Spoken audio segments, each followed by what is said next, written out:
Olá, pessoal, tudo bem? Eu me chamo Daniela Ximenes, professora de língua portuguesa. Na aula de linguagens de hoje, de literatura, nós falaremos de literatura como denúncia social. Fica esperto que o Enem está chegando e aqui nessa aula você verá dicas incríveis de como analisar questões de literatura especificamente voltada para a literatura como denúncia social.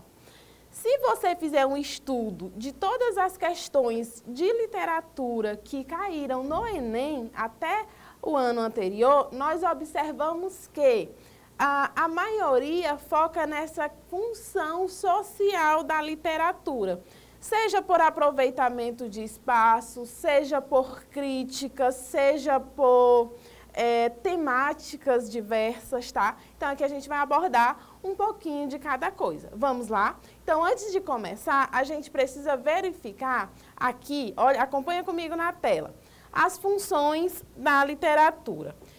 Eu peguei esse mapa conceitual porque ele traduz direitinho as principais funções da literatura. E aí, colocadas 4, né? Então, nós temos, primeiro, a cognitiva, que diz respeito ao conhecimento de mundo transmitido pelo autor, por meio do texto, e as possibilidades de compreensão e reelaboração por parte do leitor.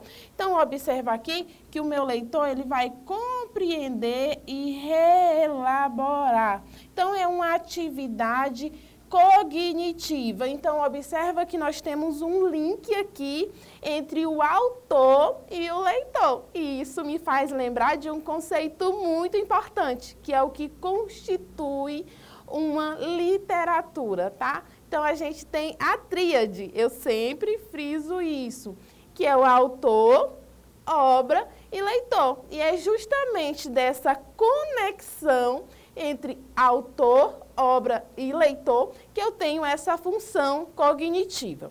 A segunda função aí que você observa é a função político-social, tá? E é nessa que nós vamos nos aprofundar, então eu vou deixar para falar dela daqui a pouquinho. E aí nós temos a função estética.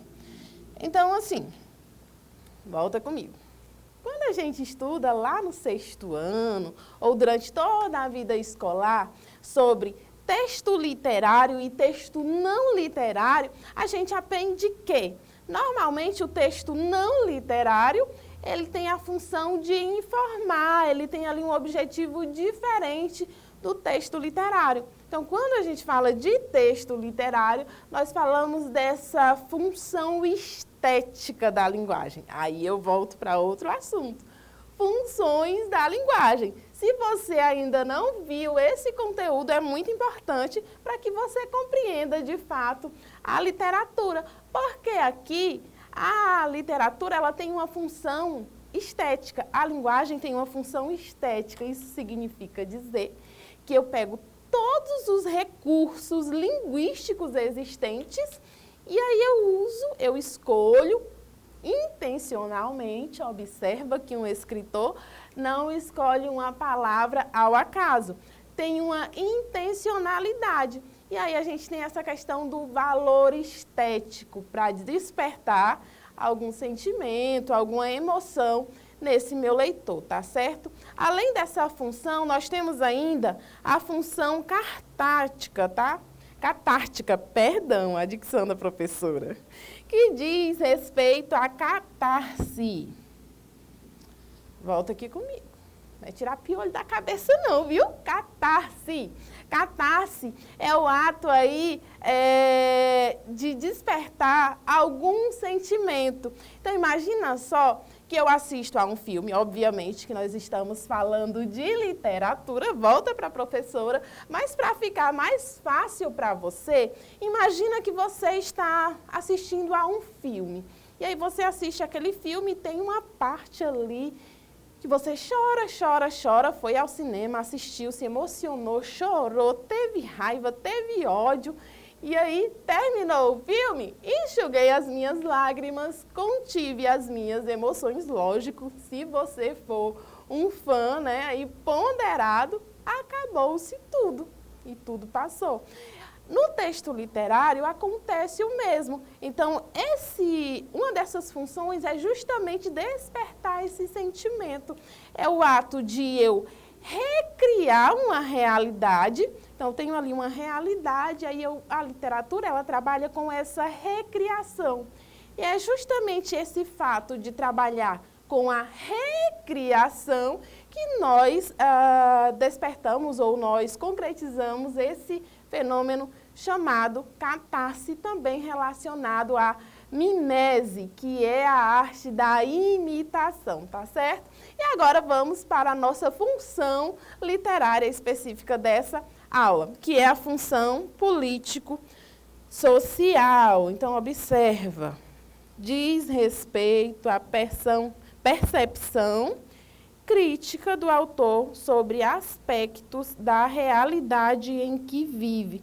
Então, observa aqui, eu tenho a palavra crítica, a fim de denunciar problemas sociais e políticos por meio do texto literário.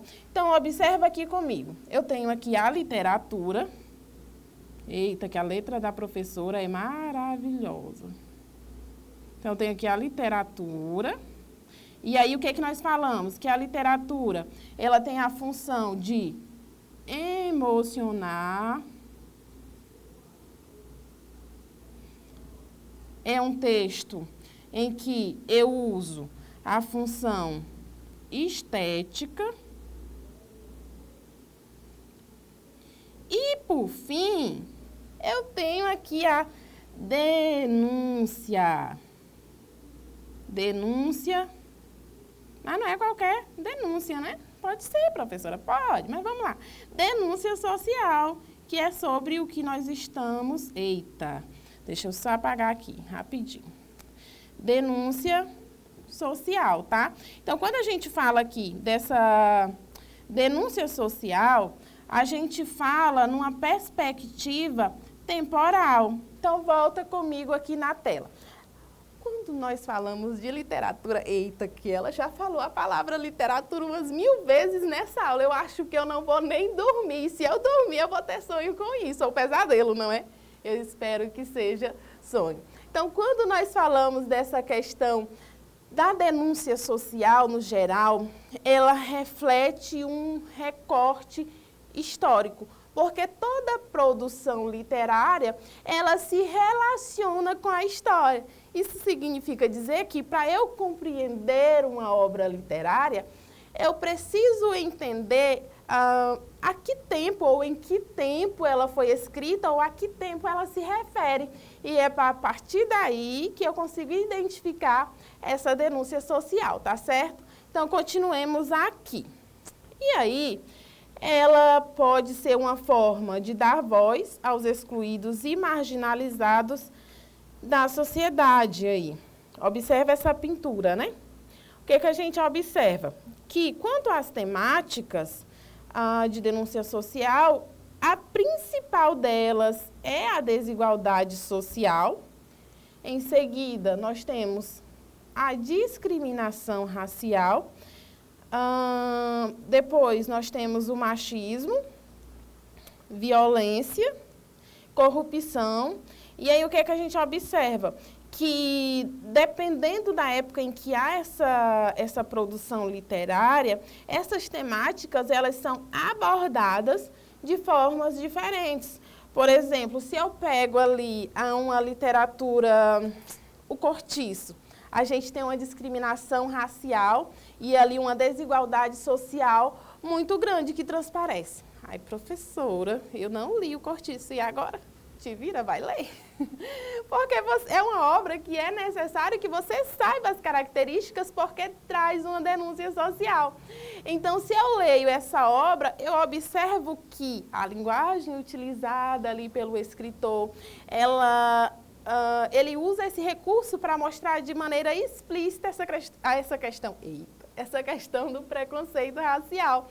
Mas se eu vou lá para a literatura infanto-juvenil, tu assistiu o Sítio do Pica-Pau Amarelo, não assistiu? Não? Ih, eu tô ficando velha, eu acho, hein?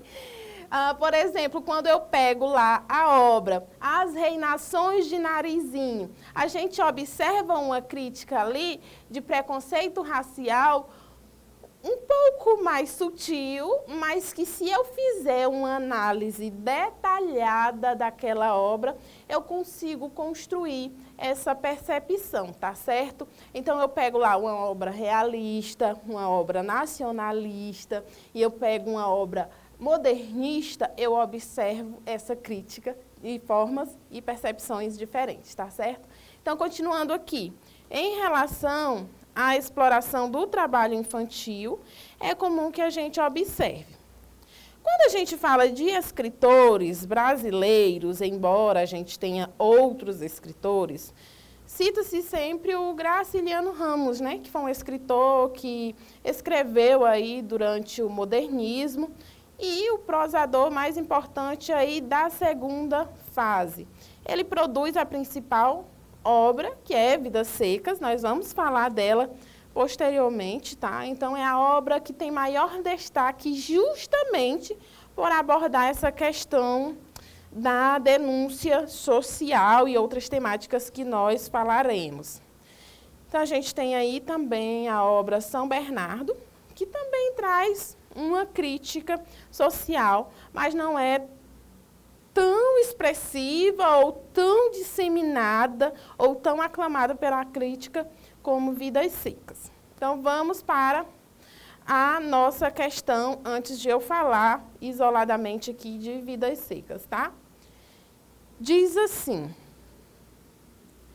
era um infeliz, era a criatura mais infeliz do mundo.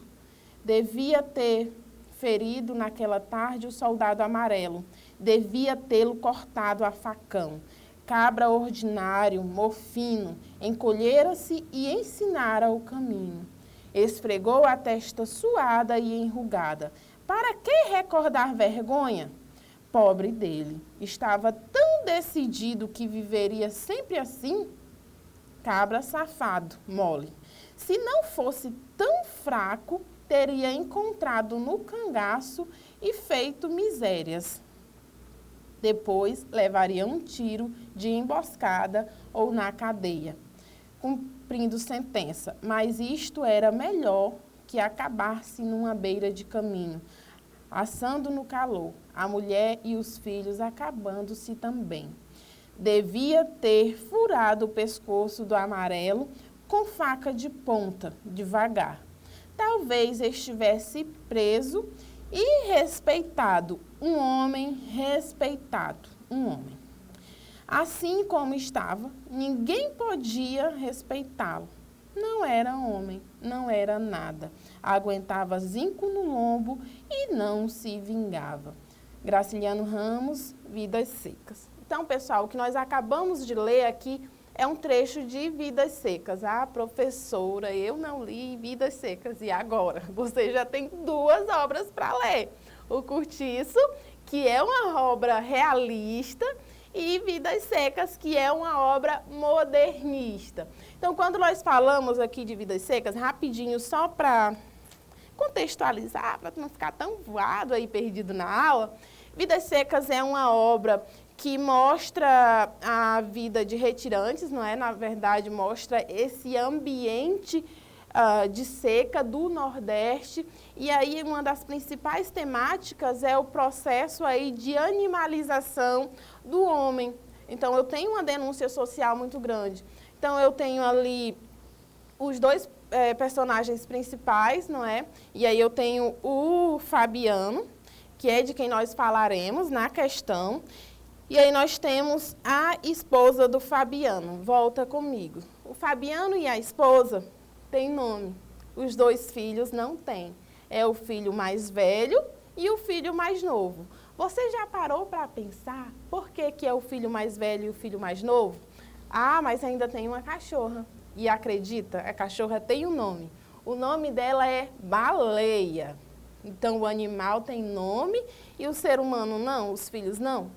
E se eu observar mais a fundo, ela tem um nome, o nome é Baleia, só que ela está no Nordeste, ela está no sertão, ela está na seca, naquele ambiente totalmente diferente do nome a que ela foi, a que ela recebeu. Então, durante toda a obra, nós observaremos uma série de críticas sociais, mostrando esse processo de animalização, de pobreza, de falta de poder, falta de preocupação estatal e outras formas aí de violação aí dessa questão humana, tá certo? Então, tem 13 capítulos, o primeiro e o último devem ser lidos aí nessa ordem, o primeiro e o último, e os outros são independentes, não importa a forma como eu leia, eu vou conseguir chegar a uma conclusão se eu ler o primeiro e o último obrigatoriamente em ordem, tá?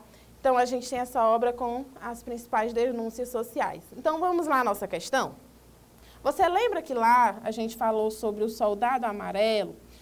Então, é aqui, ambientada no sertão nordestino, a obra Vidas Secas narra a luta de Fabiano e sua família para sobreviver à seca e à miséria.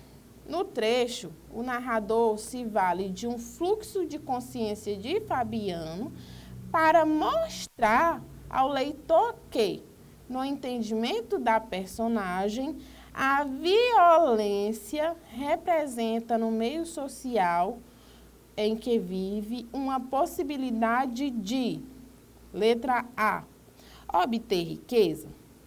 Volta aqui comigo. Ah, professora, eu acho que a violência é uma forma social de obter riqueza. Respira aí. Quando nós falamos, tá? Observa o comando da questão. Eu tenho um trecho anterior e aí eu tenho um comando da questão. Então, eu tenho que fazer uma interpretação de acordo com as pistas linguísticas que esse texto me apresenta. Tudo bem que eu acho que eu tenho essa questão da riqueza, mas não é bem por aí. Vamos analisar as outras alternativas? Letra B, respeito. Aí eu volto lá na minha questão, lá no meu trecho. Diz assim, talvez estivesse preso e respeitado. Um homem respeitado, um homem. Então, observa aqui que a gente fala que essa questão da violência nesse trecho representa respeito. Então, como ele não pode fazer uso da violência, então aí ele fica inseguro, ele fica aí à mercê. Então, a nossa resposta é letra B. A letra C, segurança, não condiz e não responde à situação e ao ambiente em que o Fabiano se insere. A imunidade, talvez, quem fosse analisar essa questão, ficasse aí entre a B e a D. Só que o trecho lá fala de respeito, então não seria essa questão de imunidade. E, por fim, tranquilidade também não, tá certo? Então, a gente encerra aqui a nossa aula. Eu espero, sinceramente, que você entenda dessa função social, dessa função da literatura, que é fazer uma denúncia social. Tá certo, pessoal? Então, a gente se vê na próxima.